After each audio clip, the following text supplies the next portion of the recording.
Well, let's talk to Semra Hunter, who's a Spanish football journalist. Thanks for coming on the programme.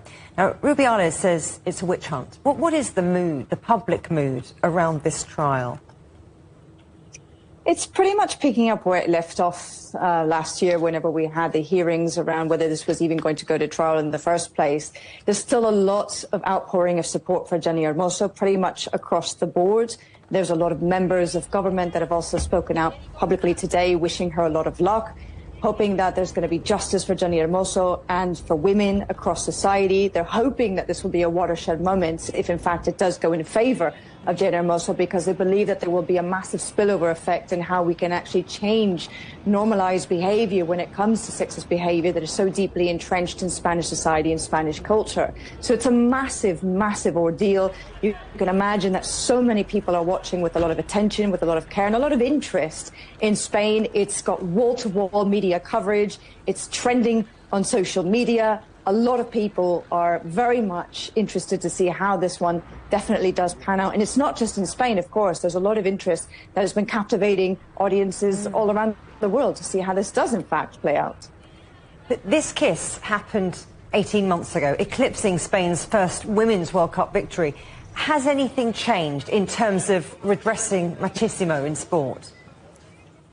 Actually, yes. Thankfully, there has been a little bit of incremental change, at least specifically as it pertains to the women's national team and women's football. In Spain, actually, La Liga F, which is the domestic league for Spanish women's football, they actually had a strike last year in the summer. They were asking for better pay, and they boycotted for the first few weeks of the season. They eventually got their way. They were able to have an increase in pay. They were able to make some changes as it relates to the overall working conditions for these players at their respective clubs. Within the national team itself, they also boycotted going to several games until they were able to have an agreement put into place with the federation itself. There was a lot of players, members of the federation who left.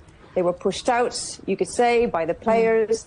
There was a bit of a changeover in terms of personnel, but beyond that, they were able to get some of the demands met, which is something that they'd been asking for many, many years, as it related to equal pay, as it related to equal infrastructure, in terms of changing the way that women's football is structured within the federation. Basically, what the players wanted was to be treated the same way as the men. And one of the most symbolic changes that they actually made was a rebrand of the Spanish national team. They now just call it the Spanish national football team rather than the men's team or the women's team. And the idea, the message behind that is that football is just football and they don't want to separate it by gender. So there has been some small steps taken. Of course, still many more do need to happen, but at least it is a start. Semra, this goes beyond football, doesn't it? Beyond sport. The government's brought in reforms aimed at boosting gender equality more generally. So how much is an impact is all of that likely to have? Well, hopefully it will continue to make even more of an impact. As you say, there was a new law that was put into place called, I believe it's called the Equal Representation Law, where they are trying to balance the scales when it comes to politics, to businesses, to administration. They want to make sure that at least there's 40% represented, whether it's by men or women, to make it as close as even as possible. And that allows more room for women to actually access higher positions within major organizations and places where they can actually have impactful change on decisions that are to be made. Beyond that as well, there was the law of only yes is yes, meaning that now, if there is no consent when it comes to any kind of situation where it could be a male or a female, but if they're found themselves in a situation of sexual abuse, if there is no consent legally, they are now going to be protected, whereas before that was not necessarily the case.